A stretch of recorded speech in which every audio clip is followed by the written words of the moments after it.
কারা কারা খেয়েছেন? একজন রিকশাওয়ালা ইলিশ খাওয়ার স্বপ্ন দেখে কিনা, পায় কিনা? সর্বশেষ 1 কেজি ওজনের একটা ইলিশ আমাদের এইখানে কতজন খেয়েছেন বা কিনেছেন? আমাদের নাগরিকরা ইলিশ পাচ্ছে না, তারা ভারতে ইলিশ দেবে। 1200 টন ইলিশ $12 দেবে, 1500 টাকা কেজিতে দেবে। এটা নিয়ে আমাদের প্রতিবাদ।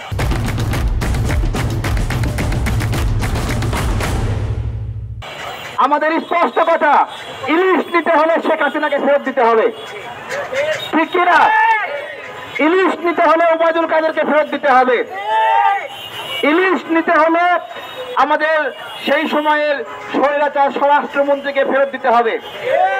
এছাড়া আমরা ইলিশ দিতে দেব না। আমরা জানতে চাই আমাদের ফরিদা ম্যাডাম তাকে কে বাধ্য করছে, তারা কিসের কাছে ধরা?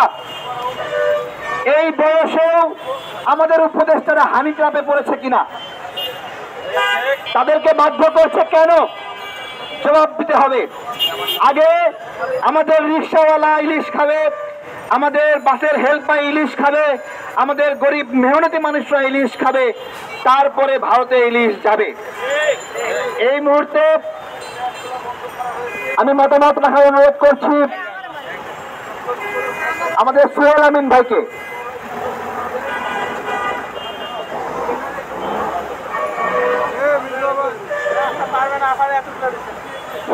ধন্যবাদ সবাইকে।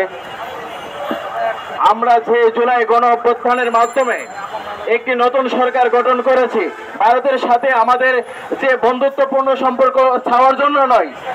আজকে যে ভারত শেখ হাসিনাকে, ওবায়দুল কাদেরকে, যারা বাংলাদেশের মানুষকে নির্মমভাবে হত্যা করছে, সেই সকল মানুষকে আশ্রয় প্রশ্রয় দিয়েছে, আমরা সেই দেশে কোনো অবস্থাতে আমাদের ইলিশ সেই দেশে কোনো অবস্থাতে আমরা দিতে চাচ্ছি না।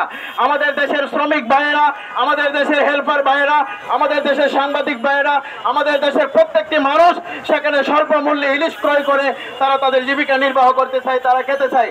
আমরা খেতে পারি না। আমরা সেখানে 2600 টাকা 2400 টাকায় কেজি ইলিশ কিনতে হয়, কিন্তু ভারতের তারা আজকে 1200 টাকা ইলিশ পাবে। এটা আমাদের সাথে একটা বিরাট বৈষম্য তৈরি হয়েছে। আসলে আপনারা হয়তো ভুলে গিয়েছেন, আপনারা ছাত্র জনতার গণ অভ্যুত্থানের মাধ্যমে আজকে উপদেষ্টা হয়েছেন। আজকে এই বাংলাদেশের মানুষের প্রতি আপনারা কোনো ধরনের দয়া মায়া না দেখিয়ে ভারতের প্রতি আবার নতুন করে আপনারা প্রেম জাগিয়েছেন। আমরা সেই প্রেম জাগানো আমরা দেব না। আমরা বাংলাদেশের মানুষ, আমরা চাই এই ইলিশগুলা বাংলাদেশের মানুষই ভক্ষণ করুক, মানুষই খাক, এই দেশের মানুষই উপকৃত হোক। ধন্যবাদ সবাইকে। অনেক ধন্যবাদ।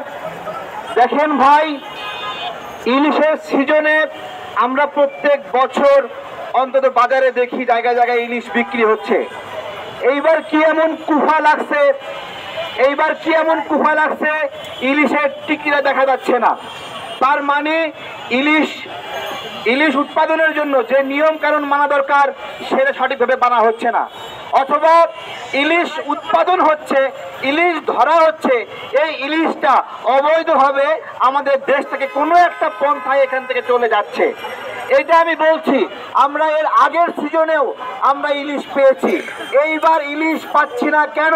তাহলে কি বর্তমান সরকারের উপর থেকে আমাদের সৃষ্টিকর্তা আশীর্বাদ তুলে নিয়েছেন, যে কারণে উনি ইলিশ এই সরকারকে দিচ্ছেন না? তুলে নিয়েছেন, বরকত নাই কেন, ইলিশ নাই কেন? এর জবাব সরকারকে দিতে হবে। ইলিশ কম উৎপাদনের জন্য দায়ী ডক্টর ইউনূসের সরকার। তারা সঠিক পদক্ষেপ নেননি, সঠিক সময়ে ইলিশ ধরা বন্ধ করেননি, সঠিক সময়ে মা ইলিশের রক্ষণাবেক্ষণ করেননি, তাই তো আজকে ইলিশ সংকট। তো আপনারা ইলিশ উৎপাদনে ব্যর্থ হবেন, আবার উৎপাদন যেটুকু হবে সেইটুকু ভারতে পাঠাবেন, এইটা আমরা মানতে পারি না। এই মুহূর্তে কথা বলবে আমাদের মুসা রাসেল ভাই, তাকে 1 মিনিটের মধ্যে অল্প কিছু মন্তব্য করার অনুরোধ করছি।